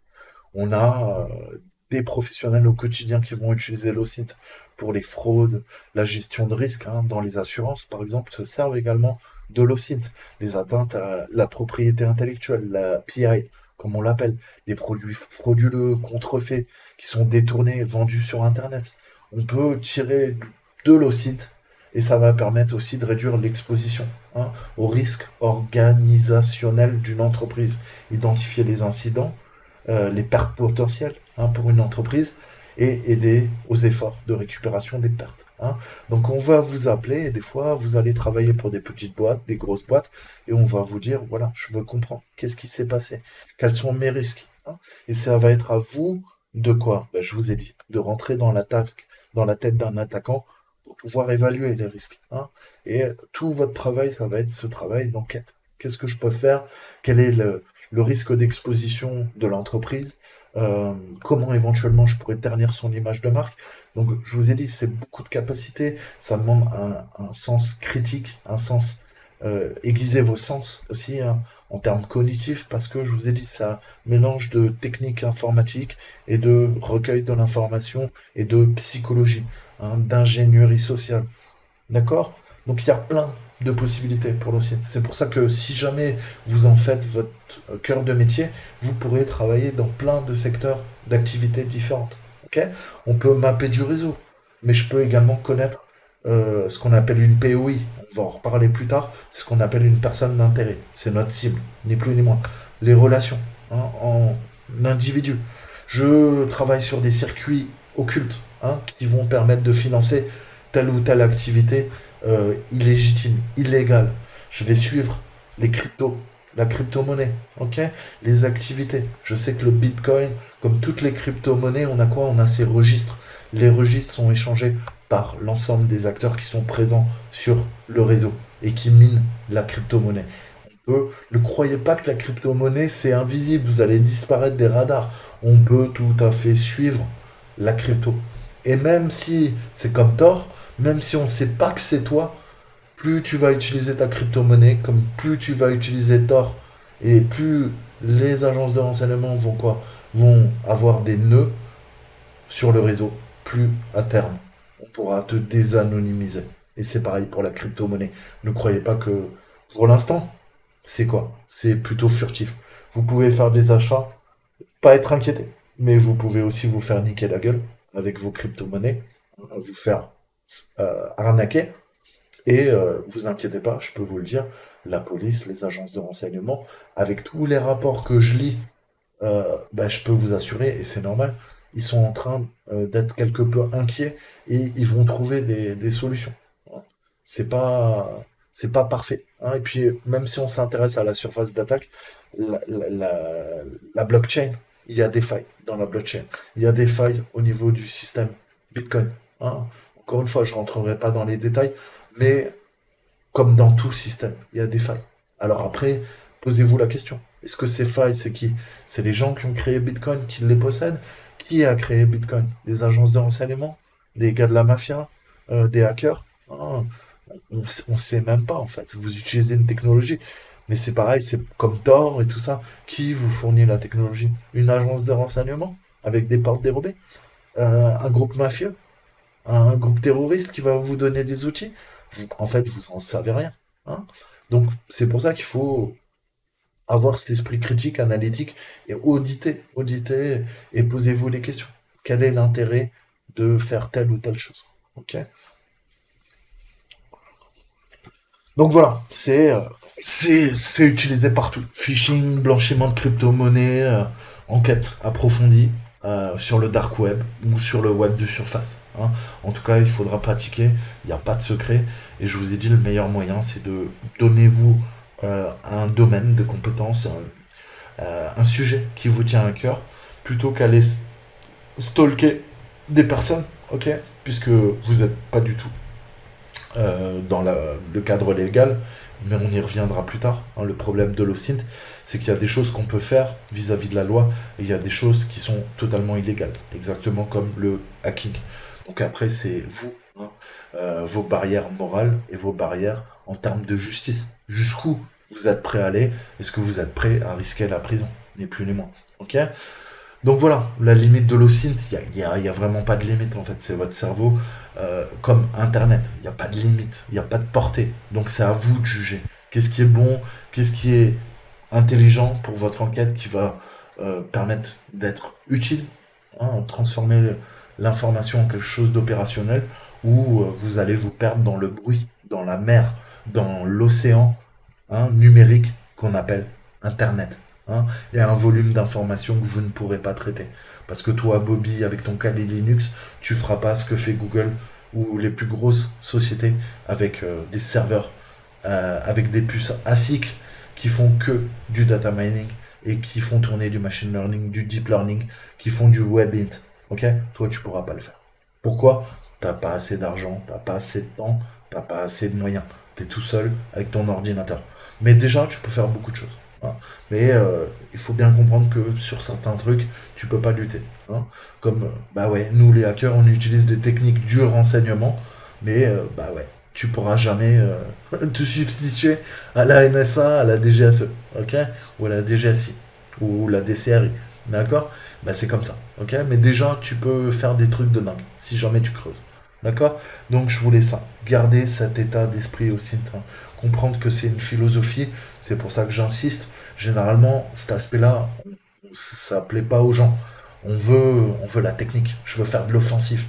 Je veux faire du passif. Mais c'est pareil en hacking.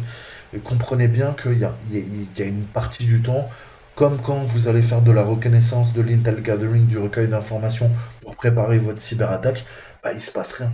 T'es pas en train de hacker la machine, le serveur. Alors, c'est ce qu'appellent les néophytes la vraie phase de hacking. Mais la vraie phase de hacking, je te le dis, dans une cyberattaque, avant, bah, il y a eu quoi? Il y a eu toute la planification en amont. Il y a eu toute la phase de reconnaissance, de recueil d'informations. Et ça, tu peux pas passer outre. Eh ben, c'est pareil. Dans vos enquêtes au site, le, le, le moment le plus jouissif, c'est quand vous aurez traité l'information et vous aurez des données pertinentes, hein. Si c'est pour récupérer 50 mots de passe sur une personne et finalement il n'y en a aucun qui marche, récupérer 200 adresses mail et vous voyez que c'est que des faux positifs, des faux négatifs, encore une fois, il n'y a aucune utilité. Par contre, si vous rendez un bon rapport à votre client et vous dites, voilà, tout ce qu'une personne peut trouver sur tel ou tel salarié, et vous avez récupéré des mots de passe, vous avez récupéré des adresses mail, vous avez récupéré euh, toute une vie, hein, ou une tranche de vie sur une personne à l'insu de son plein gré, là vous vous dites, putain, j'ai fait un vrai travail de renseignement. Ok? Mais c'est pas donné à tout le monde. Ça demande une philosophie et bien comprendre tout ça. D'accord? Donc avant votre quête, vous devez constamment définir l'objectif que vous souhaitez atteindre, hein. Ça, c'est la planification, mais c'est pas propre à l'OSINT. C'est même ce qu'on fait lors d'une cyberattaque, hein. D'écrire toutes les questions auxquelles vous devez répondre pour atteindre votre objectif. Vous devez tout le temps planifier en amont. C'est pour ça que je vous parlais de stratégie, de tactique. Jouer aux échecs, avoir tout le temps une longueur d'avance. Penser aux impondérables, hein. Qu'est-ce qui pourrait se produire, hein? On a tendance à vouloir tout simplifier, se dire ah ça va bien se passer, mais non, ça se passe jamais bien. Donc l'esprit red teaming, l'esprit OSINT, c'est de se dire voilà, qu'est-ce qui se passe? Qu'est-ce qui se passe si je récupère par exemple des données? On m'a demandé d'espionner, de stalker un employé de la boîte et j'arrive à me rendre compte et j'ai des preuves tangibles que quoi, qui va sur des réseaux pédophiles. Je sais que je vais ruiner sa carrière. Qu'est-ce que je fais, moi, avec mon éthique, ma déontologie, mes principes moraux? J'en parle à mon client, puisqu'il me paye pour ça. Je lui dis que son salarié, c'est un pédophile. En tout cas, qu'il passe son temps sur des sites pédophiles, ou je ferme les yeux. Et du coup, je dis à mon client, non, non, tout va bien. Voilà. Qu'est-ce que vous êtes prêt vous-même à faire? Jusqu'où vous voulez aller? Hein, au prix de la vérité, sachant que en faisant ce travail, vous pouvez ruiner des vies, vous pouvez ruiner des carrières. Hein, encore une fois, il y a des implications morales. On fait pas, c'est pas un jeu vidéo. Vous jouez avec la vie des gens. C'est pareil en hacking. C'est pas un jeu vidéo. Arrêtez de croire que vous êtes dans Call of Duty. C'est pour ça qu'il faut des gens intelligents. C'est pour ça qu'il faut pas des gros enculés. C'est pour ça qu'il faut qu'il y ait des gens avec des principes, principes moraux, éthiques, déontologie. Sinon, tu fais de la merde. Tu fais de la merde, hein. Et vous savez, dans toute discipline, on peut faire vite de la merde. Surtout quand on se rend compte du pouvoir qu'on peut avoir sur la vie des gens et sur l'impact dans l'espace, dans le cyberespace. Donc, encore une fois, je vous ai dit, vous voulez quoi? Être du bon ou du mauvais côté de la barrière? À vous de voir. Donc, il y a deux types d'approches en matière de collecte de synth. On a la collecte active et la collecte passive, hein. Donc, comme les termes le suggèrent, la différence entre ces approches réside dans le fait que le contact est établi avec la cible au cours de l'enquête ou non, hein. Passive, je récupère toutes les informations qui ont été collectées par des bases de données, hein, par éventuellement des réseaux sociaux. D'accord? Tout ce que me laisse la cible, je vais pouvoir la récupérer lors de ma collecte passive. Je n'ai aucune interaction, donc il y a de très fortes chances que quoi? Que la cible ne se rende pas compte que je suis en train de faire du renseignement sur elle. À l'inverse, à partir du moment où j'établis le contact, je m'octroie de nouvelles possibilités au niveau du recueil d'informations, de mon cycle de recueil d'informations, mais j'ouvre aussi quoi? Je m'ouvre à la personne, donc si elle a des faiblesses, moi aussi j'en ai. Donc ça veut dire que elle aussi, en retour, elle peut quoi? Eh ben, elle peut venir m'attaquer. Elle peut venir elle aussi, mettre en place quoi? Des techniques de renseignement sur ma personne. Si elle n'est pas naïve, elle peut se douter que là, en établissement de contact avec elle, je fais quoi? Je fais du renseignement sur la personne. Donc, elle peut, elle aussi, établir quoi? Une posture défensive. Hein, elle se sait espionner. Elle se sait euh, qu'on fait une filature, qu'on s'intéresse à elle. Hein. Donc à partir de là, vous savez que les gens, mais c'est pareil. Un ami qui vous a fait des crasses, eh ben, c'est plus comme au premier jour. Hein. Vous savez qui vous a trahi. Il a couché avec votre femme, le salaud. Ok? Qu'est-ce que vous faites? Vous restez amis? Vous êtes oui, oui, gentil. Ah ouais? Bah c'est pas grave, je bosse trop le soir, j'étais pas à la maison, il rend service à ma femme. Non, vous savez très bien que, voilà, encore une fois, l'affect, vous allez péter un plomb. Hein. Mais c'est pareil, vous allez voir différemment la personne. Pourquoi? Parce qu'il s'est passé quelque chose entre vous. Ok? S'il n'y avait pas eu cet événement, hein, si votre ami n'avait pas couché avec votre femme, eh ben vous seriez peut-être resté amis toute la vie. Ok? Mais finalement, est-ce que vous le connaissiez vraiment? Hein? S'il a couché avec votre femme, est-ce que c'était vraiment votre ami? Est-ce que vous le connaissiez vraiment? Ça, c'est toutes les questions qu'il faut se poser. Hein. On croit tout le temps tout savoir. Je vous ai dit, ça, c'est vos biais cognitifs. C'est mon ami. Mon ami, il peut pas me niquer. Mon ami, il peut pas me trahir. Mon ami, il peut pas coucher avec ma femme. En fait, t'en sais rien. Parce que c'est justement le jour où tu te fais trahir que tu te rends compte que tu pensais savoir quelque chose qui était totalement faux. C'est le principe de la dissonance cognitive en psychologie. Vos biais cognitifs. D'accord? Donc je vous en... C'est des exemples triviaux, mais ça arrive tous les jours. Croyez-moi. Croyez-moi. Donc, la collection OSINT active. Hein. On a la collecte active d'OSINT entre un contact avec la cible afin de recueillir les données en temps réel, hein, beaucoup plus précises. Cependant, cela expose également des enquêteurs à un risque plus élevé de détection par la cible. Une fois que la cible est alertée, se rend compte que quelqu'un essaye de recueillir le renseignement sur elle, elle va se fermer. Je vous le disais, c'est ce principe. Tu m'as trahi, ah non. Ou tu commences à poser des questions un peu bizarres, hein, que une personne lambda me poserait pas. Hein. Qu'est-ce que tu fais? À quelle heure tu rentres? Et c'est qui? Et c'est quoi? C'est un peu comme une femme jalouse aussi, tu sais, quand tu rentres tard le soir, elle te fait, ouais, t'étais encore avec tes copains, t'as bu des coups, t'étais avec qui? Et elle, c'est qui? Tu m'en avais jamais parlé. Hein, une femme jalouse aussi, ça peut être compliqué. Donc c'est pareil, hein, il va se passer des choses bizarres. Donc le but, c'est justement qu'il se passe rien. Hein. On a cette philosophie, je vous en parlerai, c'est le grey man. Hein. L'homme gris, c'est l'homme du renseignement qui ne va pas alerter hein, sur son enquête en cours, qui ne va pas alerter que éventuellement, bah, c'est peut-être un tueur. Hein. Il connaît 101 façons de te tuer parce que il a été formé au maniement des armes, il a été formé aux arts martiaux. Ok. Mais le mec, tu le croises dans la rue et tout, tu limites, hein, un peu bourré, tu sors d'un bar, tu te dis ouais le mec je vais le défoncer. Et en fait c'est toi qui te fais défoncer. Pourquoi? Parce que le mec il utilise quoi? Il utilise la technique Greyman. Il se fond dans le décor. Ok. Il se fait passer pour quelqu'un plus de faible, mais le jour où tu vas te frotter à lui, il va te défoncer la gueule. Et tu le sais même pas. Hein. Justement, hein, se faire passer pour quelqu'un de plus faible alors qu'on est plus fort. On en revient à l'art de la guerre, à Sun Tzu. Ok. La technique du Greyman, je vous expliquerai un peu comment ça fonctionne. Les survivalistes en sont très friands. Mais c'est une tactique hein, qu'on peut utiliser également dans le site. Mais là, on commence à rentrer dans les techniques de manipulation, de guerre psychologique, d'ingénierie sociale. Hein. Si j'interagis et je fais une collection active avec ma cible, eh ben, il va falloir que je trouve des leviers psychologiques pour la manipuler. Pourquoi? Pour qu'elle me divulgue un peu plus d'elle-même, hein, que j'en sache un peu plus. Ok. Et on a des moyens de défense, on a des contre-attaques, on a des techniques d'offuscation. Hein. Et j'ai pas besoin, moi je te demande pas des questions sur toi, je te demande pas ce que tu fais dans ta vie et tout ça. Je te dis juste là, on a des passions en commun, on parle de hacking et tout ça.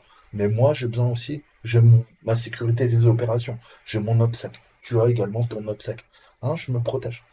Tu en connais suffisamment pour te faire une vaste image. Après, qu'est-ce qui est vrai, qu'est-ce qui est faux? On s'en fout en fait. Ce qui compte, c'est ce qu'on échange. Ok? Sur mon Discord ou sur mon YouTube. Tu vois ce que je veux dire? Donc c'est ça, c'est ça. J'utilise moi-même des techniques de défense, ok? Puisque bah, j'ai pas envie que des anciens employeurs sachent qui je suis, ok?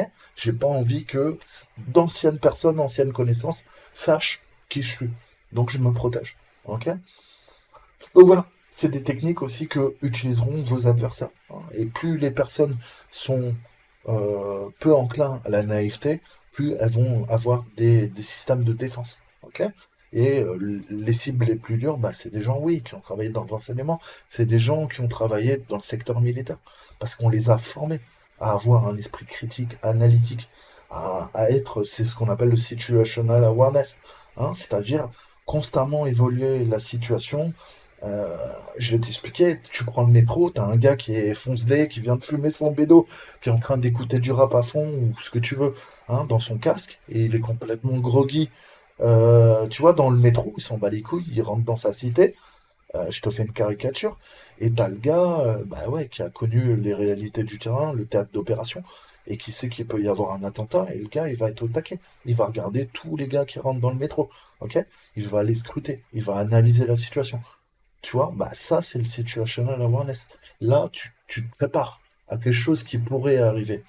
Et c'est ça, c'est ça que vous devez avoir. C'est pas être constamment sur la défensive, avoir les fois, ah, je vais me faire agresser, il va se passer quelque chose. C'est juste se dire qu'il faut anticiper les événements, toujours avoir une longueur d'avance. Ça, c'est une philosophie, et c'est pareil. Hein. Pour pouvoir faire de l'ingénierie sociale sur une personne, eh ben, il faut parfaitement la comprendre et pouvoir anticiper ce qu'elle va vouloir de vous, ce que vous allez faire avec elle. Hein. Et ça, c'est compliqué. Ça demande du temps, c'est de la pratique. Hein. Mais vous voyez que l'ingénierie sociale est extrêmement puissante. Hein. On s'en sert partout. Regardez en politique. Vos hommes politiques, vous leur faites confiance. Finalement, ils sont comme vous. Hein. C'est des êtres humains. Ils ont fait quoi? Des grandes écoles? Ils sont plus intelligents que vous? Vous le pensez vraiment? Voilà. Mais c'est ce qui fait tourner les civilisations depuis la nuit des temps. C'est l'ingénierie sociale. Et bah ouais, en OSINT, quand on passe en collection OSINT active, il faudra apprendre l'ingénierie sociale. Ok? Et c'est une discipline, je pense que c'est la discipline la plus dure. Et il y a pas vraiment d'école, quoi. Il faudra apprendre sur le tas. Alors je vous dis pas d'aller manipuler vos amis, vos petites amies, vos petites copines. Hein, ça serait salaud. Mais prenez des cours de théâtre. Honnêtement. Hein. Moi, ça m'a beaucoup servi. J'ai fait beaucoup de théâtre quand j'étais jeune et ça m'a beaucoup aidé. Ok. L'expression corporelle, hein, le théâtre, tout ce qui permet de justement. Hein, c'est pas que le langage. Le langage est puissant vecteur hein, pour pouvoir manipuler. Mais vous avez après toute l'expression corporelle. Ça, c'est vraiment important. Et le théâtre vous donnera de bons cours. Prenez des cours de théâtre. C'est extrêmement utile si vous voulez faire de l'ingénierie sociale. Parce que l'expression corporelle, c'est aussi très très puissant. Et c'est ce qui va de pair avec le langage. Donc par opposition, on a l'approche au synth passive, qui est une pratique relativement plus sûre, hein, qui recueille des données historiques ou des données hébergées par des sources tierces. Bien que les données récupérées ne soient pas toujours à 100%, les enquêteurs restent éloignés de la cible et non donc un risque plus faible d'être détecté. Donc encore une fois, qu'est-ce que vous voulez faire? De l'actif, du passif. Qu'est-ce que je risque? Est-ce que je risque gros? Si, encore une fois, hein, si vous travaillez sur un groupe terroriste ou vous travaillez sur Madame Michu, qui est salariée hein, dans une coopérative d'élevage de chameaux, je vous dis des conneries. C'est pas les mêmes risques hein, que vous prenez. Encore une fois, si vous grillez une source dans tel ou tel domaine, qu'est-ce qu'elle risque la source? Elle risque sa vie ou elle risque juste de quoi? Que Toto soit fâché avec elle? On s'en fout. Hein. Donc tout va dépendre du contexte. Le contexte, tout le temps. Contextualiser. Qu'est-ce que vous pouvez risquer? Qu'est-ce qui vaut le coup? Et qu'est-ce que ça va me coûter? Qu'est-ce que ça va coûter à l'autre? Hein.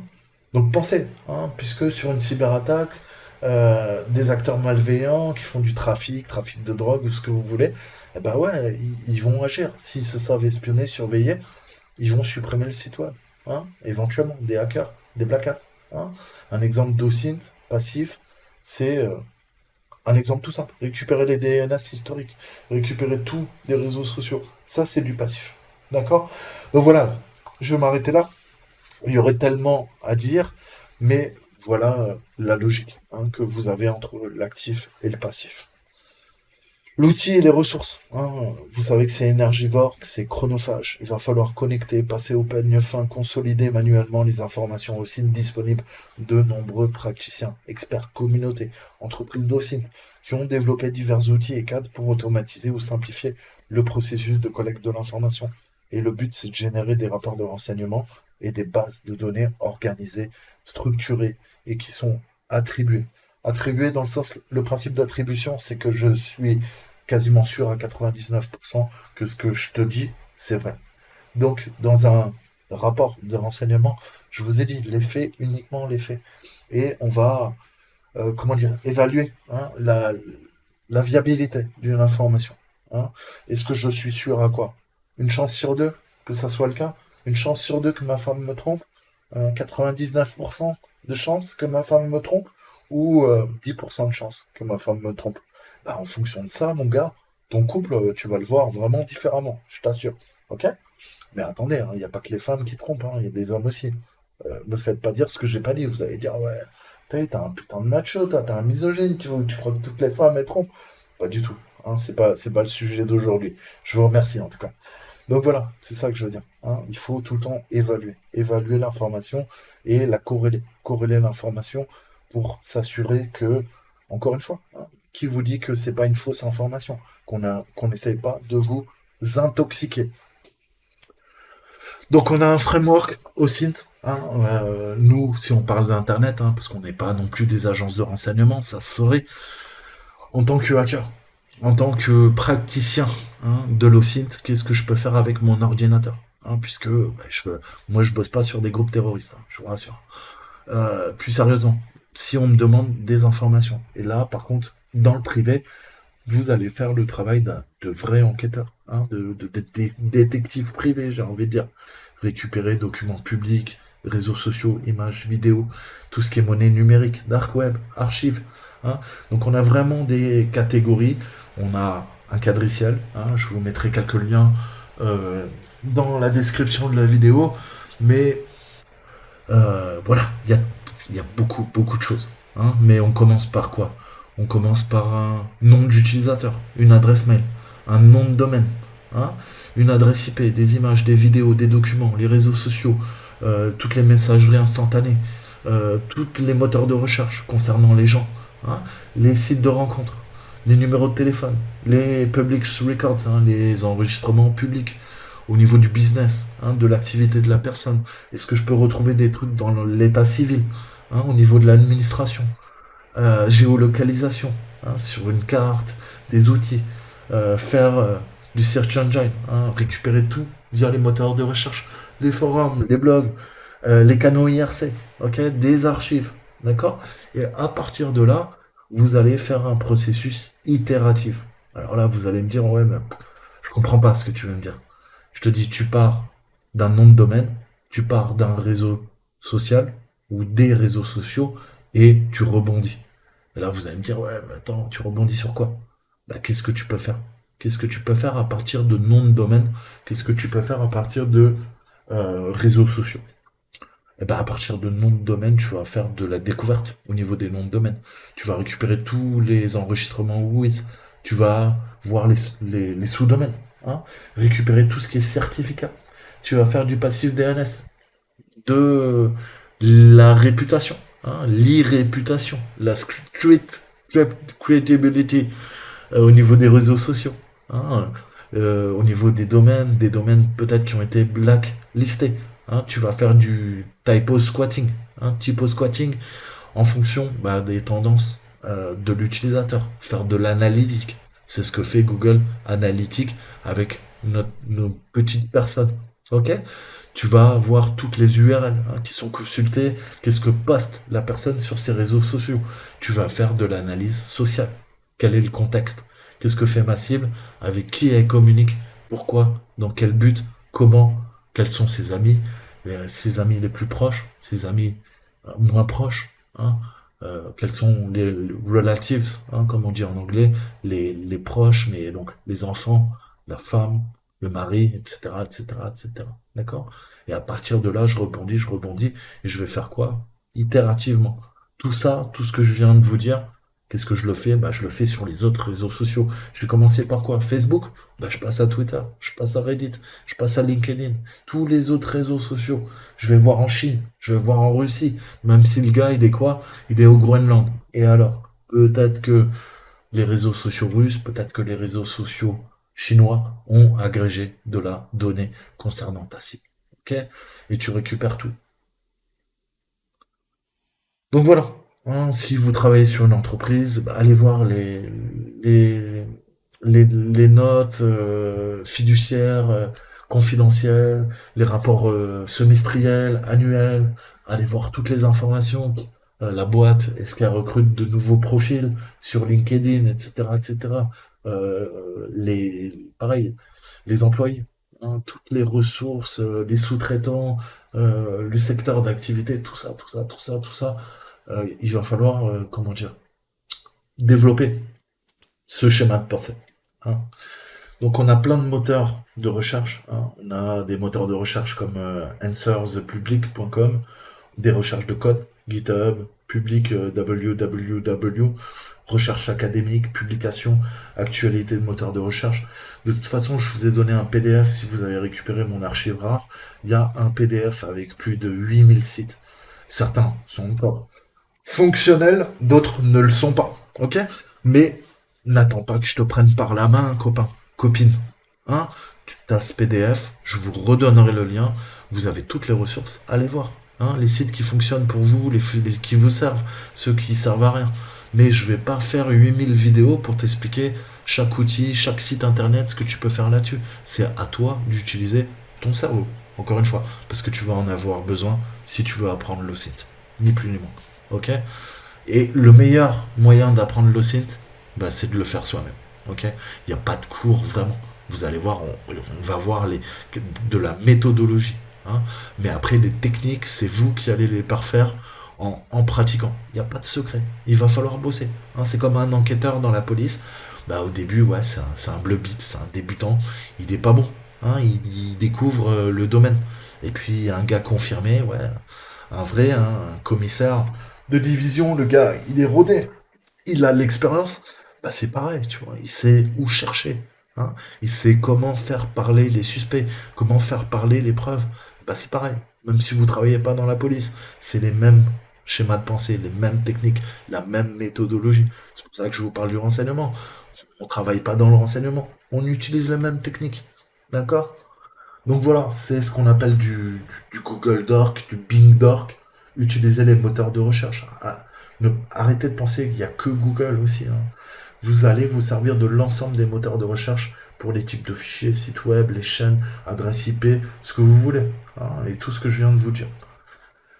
Donc ensuite, on a des outils d'analyse de liens qui sont parfaits pour les enquêtes au SIN car ils sont conçus pour exploiter et cartographier automatiquement la relation des données, hein, visuellement. Et ça, il n'y a rien de plus puissant. Je vous ai dit, vous pouvez avoir tout ce que vous voulez en base de données. Si vous n'avez pas l'aspect visuel, relationnel, en fait, la donnée, elle est quasiment pas exploitable. En tout cas, pas tout seul. Si vous n'avez pas des algorithmes qui vont filtrer, trier, agencer la donnée pour vous. Par contre, si je te montre une relation d'un groupe d'amis sur une carte, et je te dis, lui c'est Bobby, lui c'est Georges, et je te dis, bah tiens, ça c'est son numéro de téléphone à chacun, ça c'est leur adresse, ça c'est leur adresse IP et tout ça, et je te mets tout sur une carte, comme avec Maltego, là tu vas comprendre. Pourquoi? Parce que tu donnes du sens à l'information. Ok? Et le plus dur, c'est justement le raffinement de l'information. Et le raffinement de l'information, c'est quoi? C'est un gros mot. C'est juste donner du sens, contextualiser. Si tu arrives à faire ça, tu as fait 99% du boulot. Ok? Pourquoi? Parce que la donnée, elle est exploitable. Tu lui as donné du sens. D'accord? Donc on a plein d'outils, et puis il y aurait tellement à dire, hein, c'est vraiment une introduction, hein, puisqu'on va commencer les cours sur le site. Mais voilà, tout ce qu'il y aurait à dire, on a plein de sites. Allez récupérer l'information. Je dois pas tout le temps, moi, vous la donner. Allez voir les blogs, allez voir des sites web, allez voir des podcasts, les livres. Hein. Apprenez, vous aurez beaucoup à apprendre des autres, mais également, je vous le dis, en nos sites, vous aurez beaucoup à apprendre de vous et de vous-même. Ok? Il y a qu'en pratiquant que vous allez devenir bon. C'est comme le hacking. Ok? Vous pouvez aller voir plein de tutos, vous allez apprendre plein de connaissances. C'est bien. Je vous ai dit, acquisition de la donnée, de l'information. C'est le premier truc que je vous ai dit au début de la vidéo. Mais après, vous devez régurgiter tout ça. Hein, acquérir une capacité que vous n'aviez pas avant. Ça, c'est grâce aux autres. Mais après, perfectionner votre technique, il n'y a que vous qui pouvez le faire. Personne d'autre. D'accord? Ça sert à rien d'aller acheter, payer des cours 999 euros, des cours de site. T'as pas compris que toi-même, en fait, t'as la clé de ton problème, de ta solution. Juste, t'es trop fainéant, ou tu t'es pas dit que, en fait, t'étais capable. Donc, j'en reviens à ce que je vous disais dans tous mes cours. Votre ennemi, c'est vous-même. Les propres limites que vous vous fixez, que ça soit en hacking ou en no-site. Ok? Quelles limites? Tu te dis, ah, je suis pas capable? Bah ouais. Si tu te persuades toi-même que t'es qu'un gros con, eh bah ouais, toute ta vie, tu resteras un gros con, en fait. Là, je suis en train de vous dire une vérité, hein, je pense. Donc voilà, arrêtez de vous mettre des barrières. Croyez en vous, devenez des petits padawans, faites le bien, agissez pour le bien des autres, pour le bien de la société. Après, hein, c'est comme tout, vous faites ce que vous voulez, moi je suis pas vos parents, je peux que vous encourager à faire le bien avec toutes les techniques que vous apprendrez via le site. Voilà. Donc je vous mettrai quelques liens dans la description de la vidéo, mais c'était ma vidéo d'introduction avant qu'on passe un peu plus à la pratique. Voilà, je vous dis à très bientôt. Ciao, ciao.